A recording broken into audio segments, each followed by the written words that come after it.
Assalamualaikum warahmatullahi wabarakatuh. Kami doakan keselamatan dan kesuksesan bagi semuanya, terutama bagi yang sudah mengklik video ini. Salam sukses dari Khairil Anwar Half Series.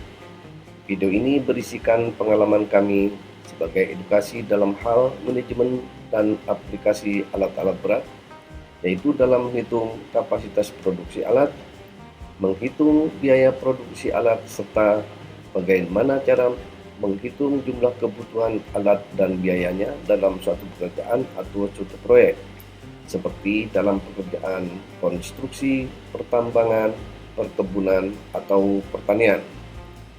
Penentuan alat yang tepat guna akan membuat pekerjaan tersebut tepat guna dan biayanya pun rendah dengan hasil yang maksimal. Bila suka dengan video ini, tolong like, share, subscribe, dan bunyikan loncengnya, supaya banyak lagi pengalaman yang bisa kami bagikan dan kalian dapat mengikutinya. Bila ada pertanyaan atau saran, silakan ditulis pada kolom komentar.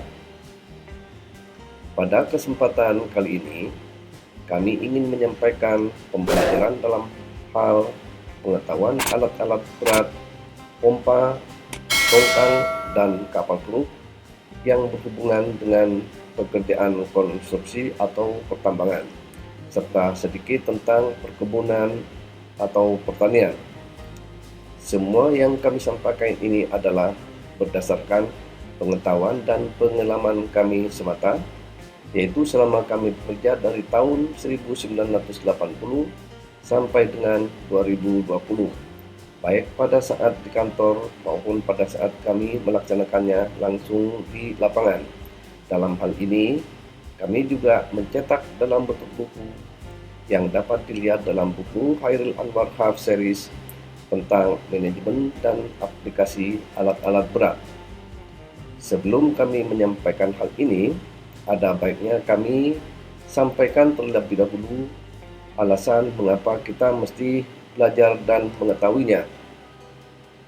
Tidak lain adalah agar kita bisa memahami fungsi, jenis, dan tipe peralatan tersebut, serta cara mengelolanya agar peralatan tersebut dapat memberikan manfaat sesuai dengan yang kita harapkan.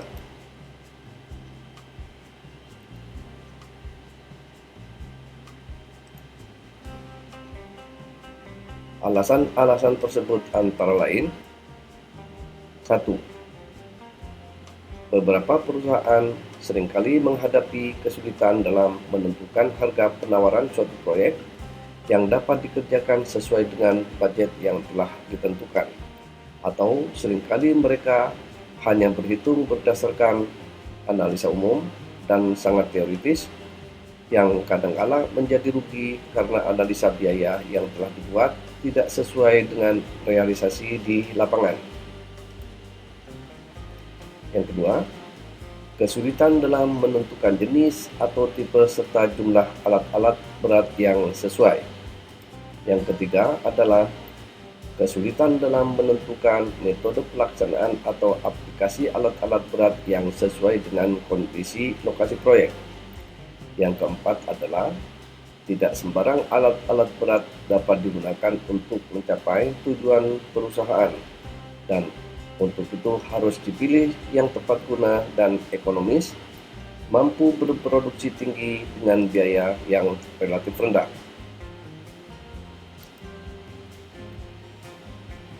Dalam pembelajaran di sini akan dibagi dalam 4 tahapan, yaitu tahapan pertama adalah tahapan pembelajaran berdasarkan jenis-jenis dan tipe peralatan tersebut, seperti bulldozer, wheel loader, eskavator, dump truck, pompa, tongkang, kapal keruk, dan lain-lainnya. Tahapan yang kedua adalah tahapan pembelajaran berdasarkan jenis-jenis material yang dikerjakan, seperti pekerjaan tanah merah, pasir, batu bara, dan jenis batuan lainnya. Tahapan yang ketiga adalah tahapan pembelajaran berdasarkan jenis-jenis sektor pekerjaannya, seperti menghitung estimasi kebutuhan alat dan biaya di sektor tambang batubara, sektor pekerjaan reklamasi, dan lain-lainnya. Tahapan yang keempat adalah tahapan pembelajaran proses pembuatan proposal suatu proyek.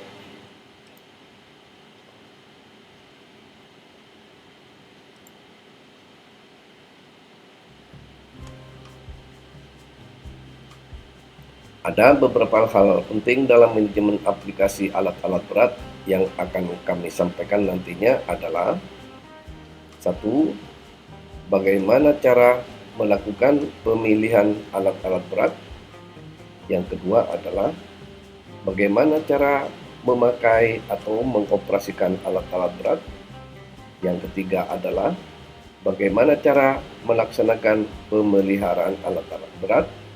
Yang keempat adalah bagaimana cara menghitung kapasitas produksi dan biaya pemilikan dan operasional alat. Serta yang kelima adalah bagaimana cara membuat suatu proposal.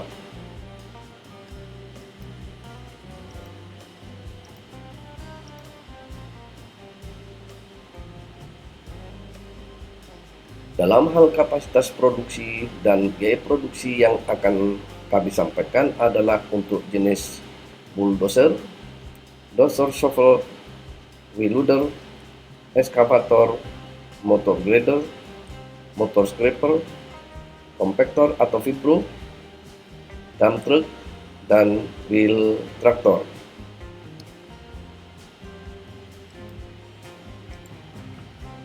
Sedangkan peralatan lainnya adalah water pump, sand pump, tongkang atau bus, kapal kruk atau dredger. Untuk menghitung jumlah kebutuhan alat dan biaya satuan produksinya, kami sampaikan berdasarkan jenis peralatannya, jenis materialnya, sektor pekerjaannya, dan usulan dalam suatu proposal yang telah dibuat.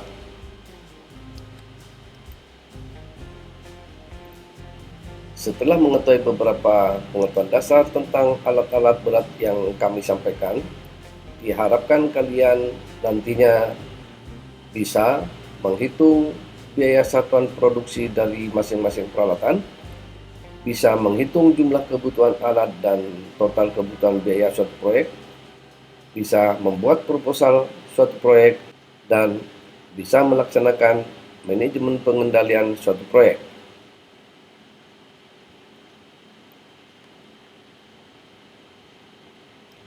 Video berikut ini adalah video yang ke-61 dengan kode video 04WLD01 yang berisikan pengetahuan dasar atau product knowledge tentang wheel traktor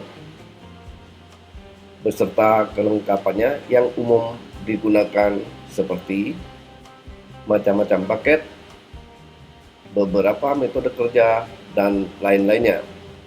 Bila suka dengan video ini, tolong bantu like, share, subscribe, dan bunyikan loncengnya supaya banyak lagi pengalaman yang bisa kami bagikan dan kalian dapat mengikutinya. Bila ada pertanyaan atau saran, silahkan ditulis pada kolom komentar.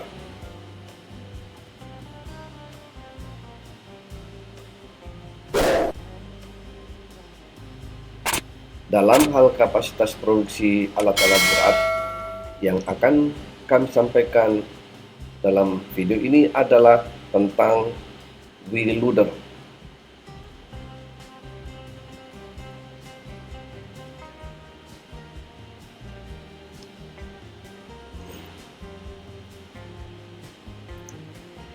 Ini adalah foto dump truck yang sedang diisi batu bara dengan menggunakan wheel loader.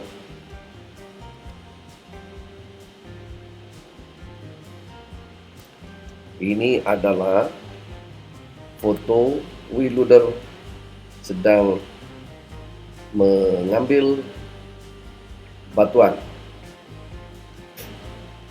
Yang dimaksud dengan wheel loader di sini adalah alat memuat yang beroda ban. Penggunaannya sama dengan dozer shovel. Perbedaannya hanya pada landasan kerjanya, di mana landasan kerja untuk wheel loader relatif rata, kering, dan kokoh, disertai mobilitas tinggi serta tidak diperlukan traksi yang tinggi.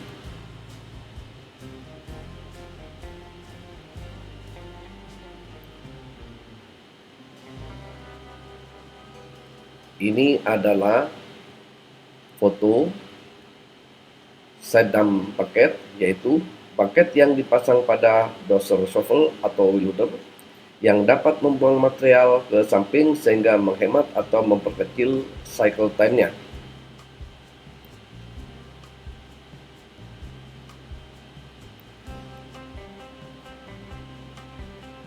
Dumping fork merupakan attachment pada dozer shovel atau wheel loader yang berupa garpu atau fork yang dapat mengangkat atau memuat barang berat seperti peti kemas.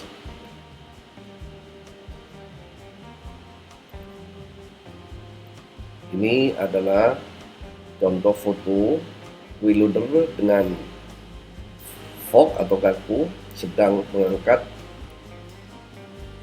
material.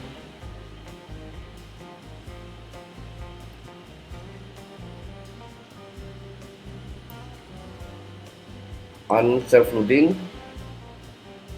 yaitu pemuatan blok ke atas alat angkut atau logging truck dengan loader, dan alat yang umum digunakan di Indonesia adalah dari kelas Komatsu WA 200 sampai dengan WA 500 yang dilengkapi dengan lock lamp.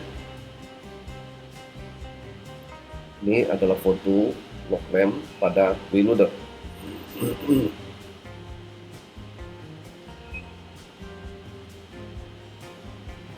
Ini adalah foto wheel loader sedang mengangkut log atau kayu gelondongan.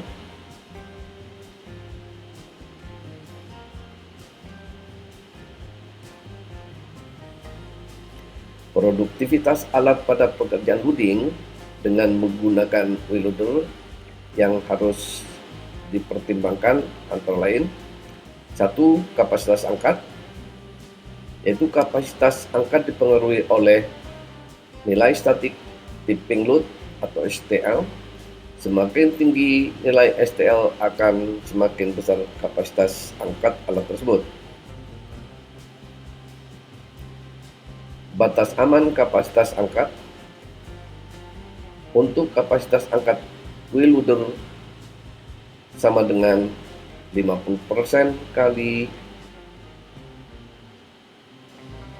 full turn static tipping load-nya.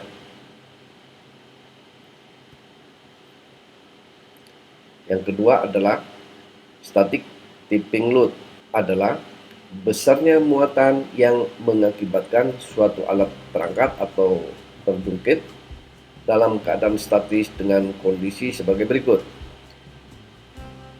1. Bucket dalam posisi belakang penuh. Yang kedua, arm terangkat pada posisi terdepan atau arm kira-kira mendekati rata.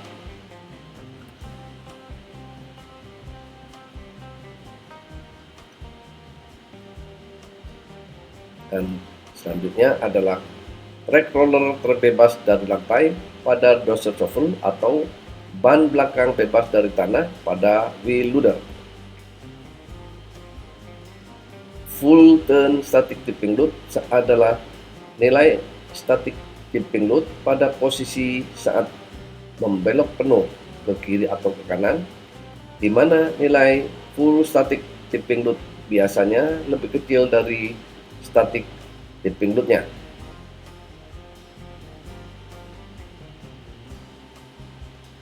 Rumus daripada kapasitas produksinya sama dengan kapasitas angkatnya dikalikan dengan 60 dikalikan dengan faktor koreksinya dibagi dengan jarak angkut dibagi dengan kecepatan maju kali speed faktor pada kecepatan maju ditambah dengan jarak angkut dibagi kecepatan mundur dikalikan dengan R kecil ini adalah speed faktor untuk kecepatan mundur, di mana kedua komponen ini dikalikan 2 kemudian ditambah dengan Z atau waktu pindah gigi atau waktu tetap. Inilah rumus daripada kapasitas produksi wheel loader dalam kilogram per jam.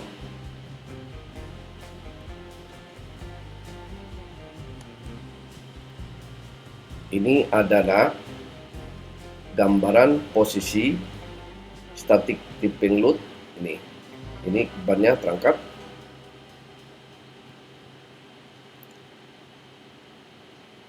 Kecepatan maju dan mundur biasanya menggunakan F1 dan R1 atau F2 dan R2 tergantung keterampilan operator dan kondisi lokasi kerja pemuatan. Apabila digunakan alat dengan sistem transmisi torque flow, maka dapat menggunakan kecepatan yang tertera pada spesifikasi teknis alat yang dikalikan dengan waktu pindah giginya atau waktu tetapnya sebesar 0,80 dan waktu tetap ini umumnya berkisar antara 0,5 sampai 0,7 menit.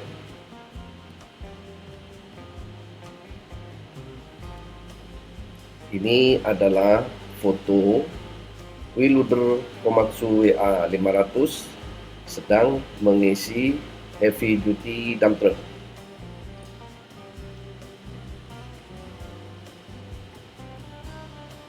Metode kerja wheel loader.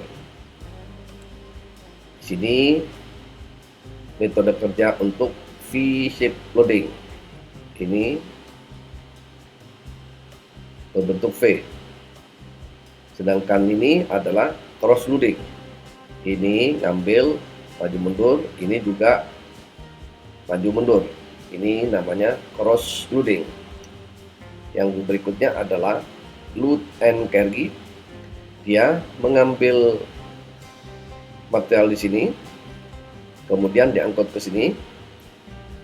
Ini mundar-mandir seperti ini, yang disebut dengan metode load and carry.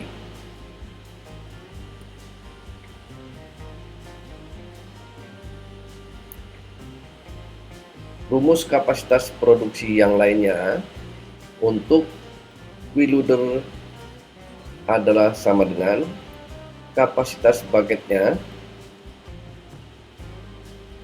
dikalikan dengan 60 kemudian dikalikan dengan faktor koreksinya, di mana kapasitas bucketnya ini dalam kubik, jadi kapasitas produksinya dalam satuan meter kubik per jam. Kemudian ini dibagi dengan jarak kerja dibagi dengan kecepatan maju kali F kecil ini speed faktor daripada kecepatan maju untuk wheel loader ditambah dengan jarak kerja dibagi dengan kecepatan mundur dikalikan dengan speed faktornya, di mana kedua ini kemudian dikalikan 2 karena mundar-mandir, maju dan mundur, kemudian ditambah dengan Z atau waktu pindah gigi dan kadang-kadang disebut juga dengan waktu tetap. Sedangkan di sini adalah FK faktor koreksi.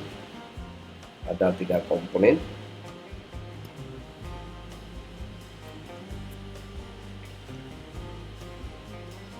Kesesuaian kerja pemuatan dan pengangkutan adalah keselarasan alat muat atau loader dengan alat angkut, sehingga operasi pemuatan dapat berjalan dengan baik dan lancar, di mana hal ini sangat dipengaruhi oleh cara kerja atau metode kerja, jenis alatnya, ukuran alatnya, dan kemampuan si operator.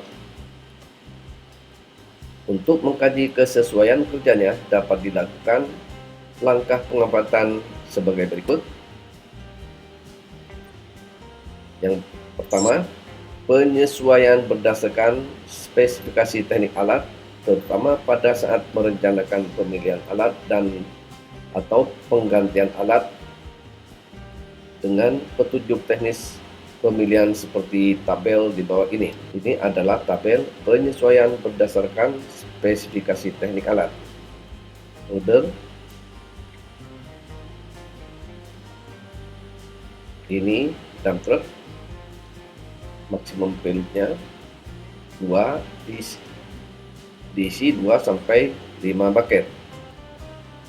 Dumping clearance-nya A2, A1 lebih besar dari A2. Nah, ini adalah tabelnya.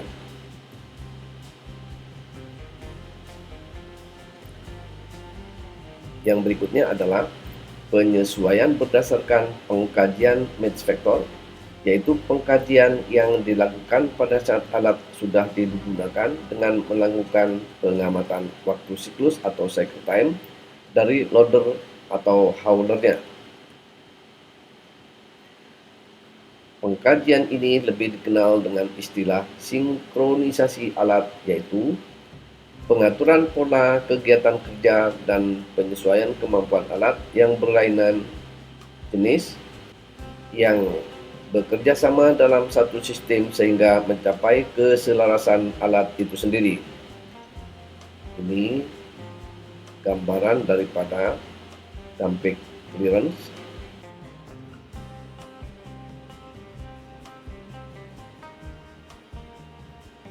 Ini adalah contoh foto wheel-loader sedang mengisi heavy duty dump truck. Terlihat di sini bahwa pandangan operator terhadap isi muatan di heavy duty dump truck ini sangat jelas dan akan berbeda jika menggunakan wheel-loader yang lebih kecil, yang kemungkinan besar operatornya posisinya di lebih bawah, sehingga jarak pandangnya, sudut pandangnya seperti ini.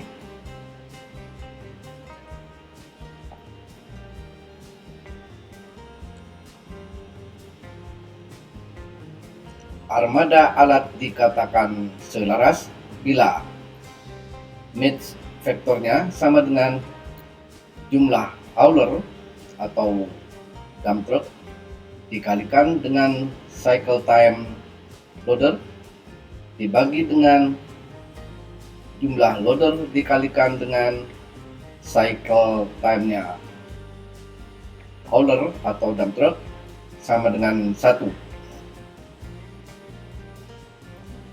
Hal ini sangat sulit dicapai, sehingga bila nilai match factor dapat didekati dengan toleransi yang relatif kecil, maka penyimpangan-penyimpangan pengaturan kerja dapat dihindari.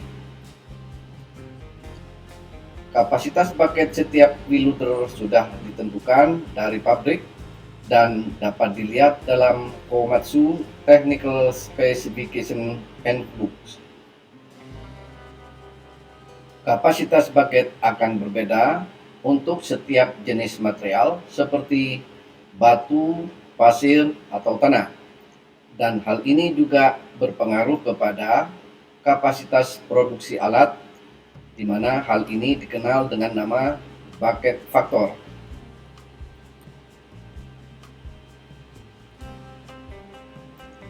Faktor koreksi terdiri dari efisiensi waktu, efisiensi kerja atau machine availability, dan skill operator. Waktu pindah gigi atau waktu tetap yang disingkat Z dalam setiap rumus kapasitas produksi alat adalah waktu yang dibutuhkan operator untuk pindah gigi atau transmisi, dan nilainya berbeda untuk masing-masing jenis alat.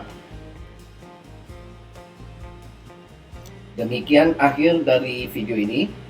Selanjutnya pada video yang akan datang, yaitu video yang ke-62, saya akan membahas dalam hal pengetahuan dasar tentang Wheeloader, yaitu dalam menghitung kapasitas produksi dan jumlah kebutuhan alatnya dengan kode video 04WLD02. Untuk dapat notifikasi pada video yang berikutnya, tolong bantu like, share, subscribe, dan bunyikan loncengnya agar kalian selalu bisa mengikuti dan menonton video selanjutnya. Terima kasih. Wassalamualaikum warahmatullahi wabarakatuh.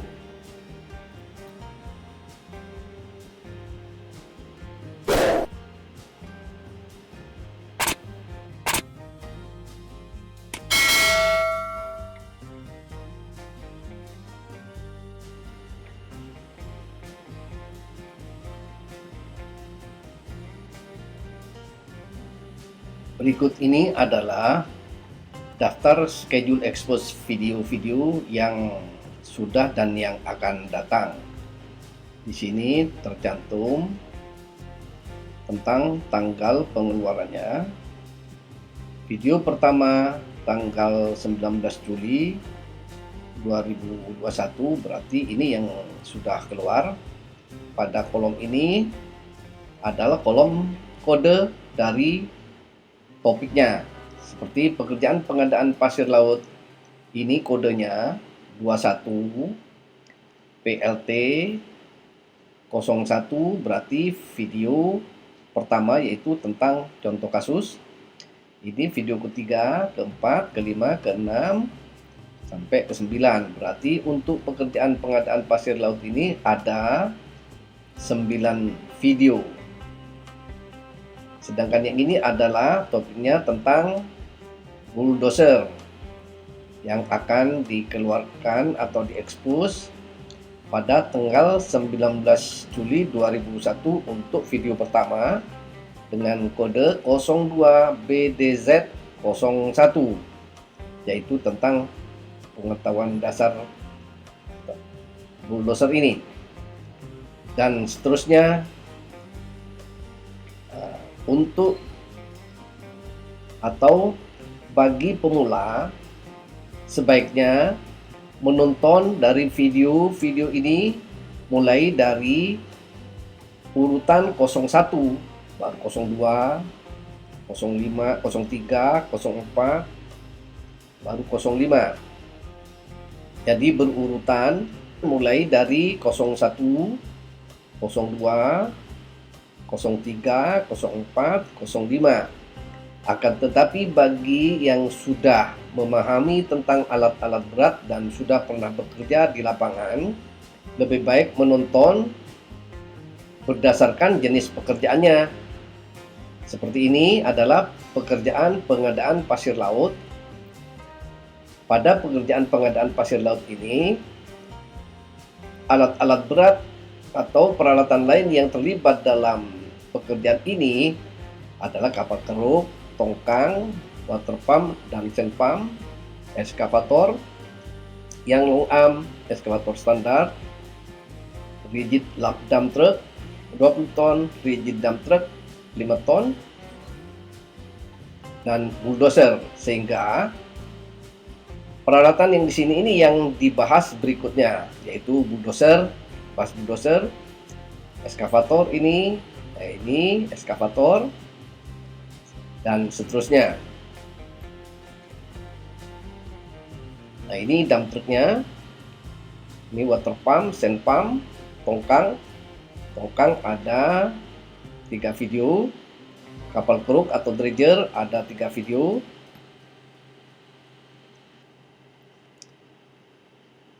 Pekerjaan pengadaan pasir Bangka akan diekspos pada tanggal 2 Desember 2021 dengan kode video 09 BNK 01 ini adalah video pertama, ini kedua, ini ketiga, dan seterusnya.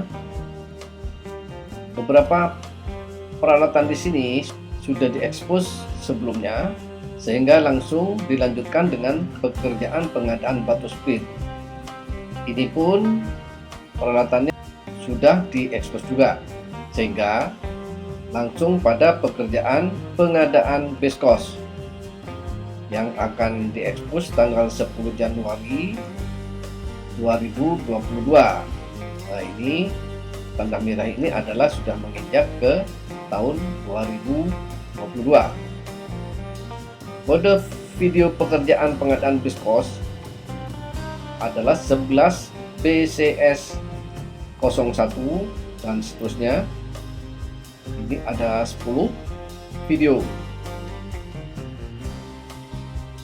Pada pekerjaan pengadaan base cost, di sini ada melibatkan wheel loader, motor grader, kompaktor yang belum diekspos pada video-video sebelumnya, sehingga disusulkan untuk ketiga alat berat ini. Wheel loader ada 4 video, motor grader ada 3 video, kompaktor ada 3 video. Kemudian dilanjutkan dengan pekerjaan pengadaan tanah merah dengan kode video ini. Dan di sini ada tambahan alat-alat berat yang belum diekspos pada video sebelumnya, yaitu articulated dump truck dan heavy duty dump truck. Pekerjaan pengadaan tanah merah ini ada 15 video.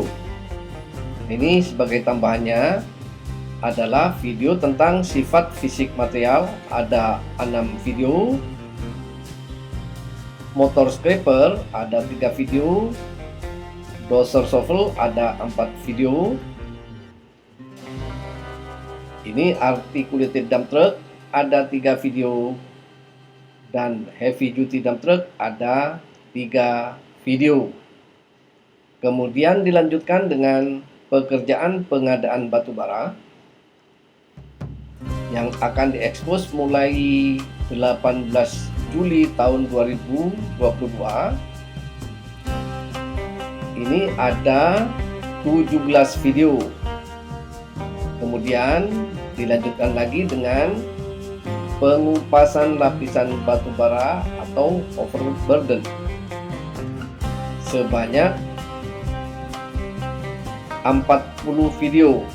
Akan tetapi semua peralatan dan perlengkapannya ini sudah diekspos pada video-video sebelumnya, sehingga tidak ada susulan. Untuk yang video-video yang akan datang sudah tidak akan membahas lagi tentang unit-unit atau jenis-jenis alat berat atau peralatan lainnya, akan tetapi akan membahas tentang proyek-proyek atau jenis-jenis proyeknya.